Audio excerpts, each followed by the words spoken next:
प्रश्न है मध्यकालीन बोध, आधुनिक बोध में अंतर। तो प्रत्येक कालखंड में युगीन परिस्थितियों अथवा वातावरण के कारण विभिन्न स्तरों पर भिन्नता होना अनिवार्य होता है। स्पष्टता मध्यकालीन बोध और आधुनिक बोध में भी पर्याप्त अंतर देखा जा सकता है। इसमें कह रहा है कि युगीन परिस्थितियों और वातावरण के कारण हर कालखंड में जो भिन्नता होती है वो होना अनिवार्य होता है। कुछ ना कुछ डिफरेंसेस ज़रूरी होते हैं, कुछ ना कुछ बदलाव समय के साथ आते हैं, वो ज़रूरी होते हैं। तो वैसे ही मध्यकालीन बोध और आधुनिक बोध में भी अंतर देखा जा सकता है।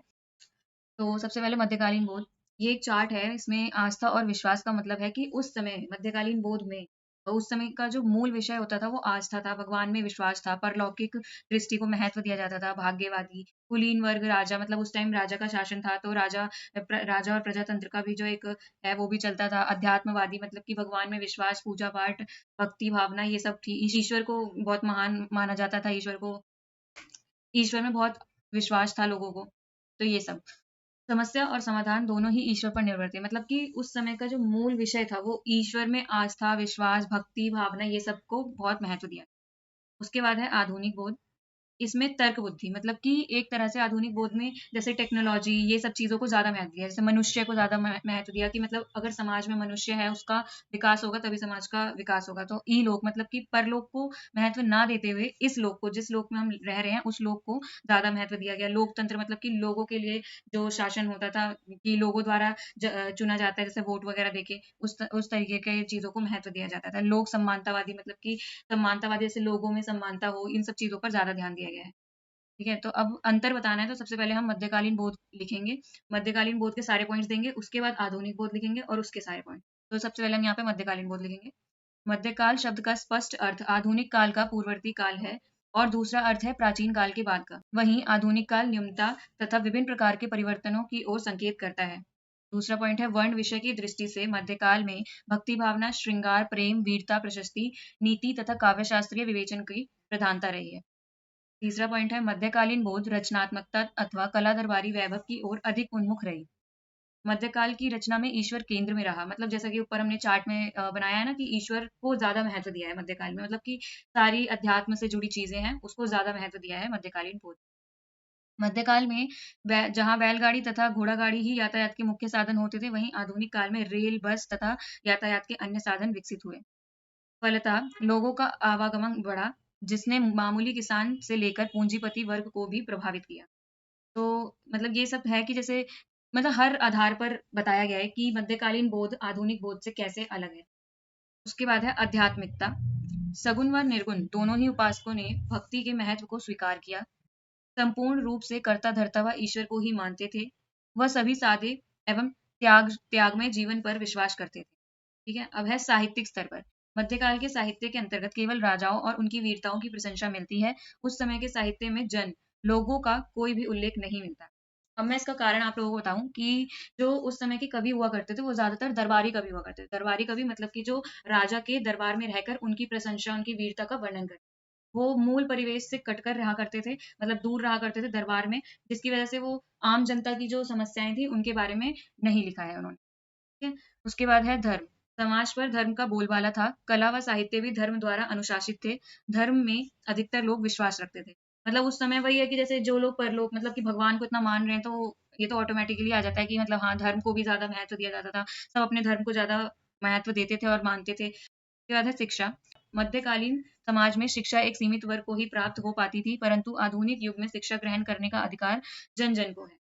उसके बाद है वर्ण भेद के आधार पर। लोगों की पहचान व्यवसाय, लिंग के आधार पर हुआ करती थी। अतः हम कह सकते हैं कि मध्यकाल में परलौकिक दृष्टि से मनुष्य इतना अधिक आच्छिन्न हुआ था कि उसे अपने परिवेश की सुध ही नहीं थी। अब हम बताएंगे आधुनिक बोध। तो आधुनिक बोध में सामान्य मनुष्य विभिन्न स्तरों जैसे सामाजिक, राजनीतिक तथा आर्थिक पर परिवर्तित होने को बाध्य हुआ, किंतु मध्यकाल में उसके लिए ऐसी परिस्थितियां नहीं थी। मतलब आधुनिक काल में क्या था, जो मनुष्य था वो सामाजिक, राजनीतिक, आर्थिक स्तर पर परिवर्तित होने को बाध्य हो गया था। मतलब जैसे समाज में चीजें बदल रही हैं उस हिसाब से मनुष्य को भी बदलना पड़ रहा था। इसके बाद है आधुनिक काल में वर्ण विषय, राष्ट्रीयता, संघर्ष, राजतंत्र, प्रजातंत्र, विकास का विभिन्न प्रकार की समस्याओं पर केंद्रित है। अब जैसे मध्यकाल में वर्ण विषय जैसे कि श्रृंगार, रस, भक्ति भावना ये सब हुआ करते थे, वैसे ही आधुनिक काल में राष्ट्रीयता, संघर्ष, राजतंत्र, प्रजातंत्र ये सब रहे। उसके बाद है आधुनिक काल के पूर्व। भारतीय गाँव का आर्थिक तथा सामाजिक ढांचा अपरिवर्तनशील रहा। मतलब ये कह रहे हैं कि जैसे आधुनिक काल आया, उस समय लेकिन क्या हुआ कि जो भारत के जो गाँव का जो क्षेत्र हुआ करता था, पिछड़ा जो थोड़ा क्षेत्र हुआ करता था, उसमें सामाजिक और आर्थिक जो ढांचा था ना, वो अपरिवर्तनशील रहा, मतलब उसको बदल नहीं पाए। ठीक है? उसके बाद है आधुनिक काल में मनुष्य उसके केंद्र में रहा। जैसे कि मध्य काल में ईश्वर को केंद्र में रखा गया, वैसे ही आधुनिक काल में मनुष्य को केंद्र में रखा। आधुनिक काल से पूर्व संगीत का संबंध घरानों से रहा, जहाँ पीढ़ी दर पीढ़ी यह सुरक्षित रहता था। किंतु आधुनिक काल में पूर्व तथा पश्चिम के संगीत में भी मिश्रण हुआ और अखिल भारतीय संगीत परिषद की स्थापना की गई।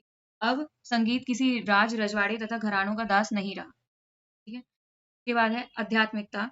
हमारे महान समाज सुधारकों ने धर्म की वैज्ञानिक और तार्किक व्याख्या की। विद्वानों ने वेद, उपनिषद तथा पुराणों को मानव तथा समाज के लिए अत्यंत आवश्यक माना। मतलब कि आध्यात्मिकता, जैसे आधुनिक काल में जो आध्यात्मिकता का स्तर था, उसमें जो हमारे विद्वान थे, उन्होंने वेद, उपनिषद और पुराणों जैसी जो चीजें थी, उनको समाज में अत्यंत आवश्यक माना, उसको महत्वपूर्ण माना। ठीक है? उसके बाद है साहित्यिक स्तर। आधुनिक बोध में समाज का उल्लेख मिलता है क्योंकि आधुनिक साहित्यकार यह मानते थे कि जन जन से ही समाज की संरचना होती है। अतः इसलिए उन्होंने युगीन समस्याओं, आवश्यकताओं से जुड़े महत्वपूर्ण प्रश्न को साहित्य में स्थान दिया। मतलब उस समय क्या होता था कि जो साहित्यकार हुआ करते थे, वो कहते थे कि जनता, मतलब कि जब समाज में मनुष्य का विकास होगा, उसकी समस्याओं का हल उसे मिल जाएगा, उसकी सारी समस्याएं दूर हो जाएंगी, तब जाके एक समाज का विकास होगा। तो इस वजह से वो मनुष्य के ऊपर, मनुष्य की जितनी समस्याएँ थी, सुख-दुःख जो भी थे, उन पर लिखा करते थे। तो ये वही बात आ गई कि यहाँ पे मनुष्य को महत्वपूर्ण माना गया है। फिर है धर्म। कठोर धार्मिक बंधन का स्थान धर्मनिरपेक्ष ने ले लिया। परलोक की जगह इलोक को महत्व दिया, जिसके कारण भौतिकता को बढ़ावा मिला। फिर है शिक्षा। आधुनिक युग में शिक्षा ग्रहण करने का अधिकार जन-जन को है, सभी को समान शिक्षा का अधिकार था। यातायात। आधुनिक युग में व्यापार में बढ़ोतरी, आपसी मेल-जोल बढ़ रहा था, लाभ हो रहा था, उत्पादन में वृद्धि हो रही थी। पहले वर्ण भेद के आधार पर सामाजिक भेदभाव में कमी आई और मानवतावादी दृष्टिकोण की प्रतिष्ठा हुई। अतः आधुनिक युग में आकर शिक्षा का परंपरागत ढांचा टूट गया, नई समस्याएं उत्पन्न हुई। अब हमने बताया जैसे आधुनिक और मध्यकाल दोनों के पॉइंट्स हमने दे दिया। अब हम अंत में लिखेंगे निष्कर्ष। उपयुक्त विवेचन से यह स्पष्ट है कि युगीन परिस्थितियां परिवर्तन का कारण बनती हैं, इसलिए आधुनिक बोध विविध संदर्भों में मध्यकालीन बोध से अलग है। मध्यकालीन बोध तथा आधुनिक बोध के स्वरूप का उद्घाटन करते हुए हजारी प्रसाद द्विवेदी जी ने लिखा है, इस नए युग में व्यक्ति क्रमशः स्वतंत्र होता गया है तथा और भी स्वतंत्र होता जा रहा है। इससे पहले के युग में मनुष्य और मनुष्य का संबंध बाजार के माध्यम से होने लगा। प्रत्येक व्यक्ति सामाजिक राजनीतिक दृष्टि से स्वतंत्र तो हो रहा है, परंतु उसकी योग्यता और स्वाधीनता बाजार के मूल्य द्वारा नियंत्रित होती है।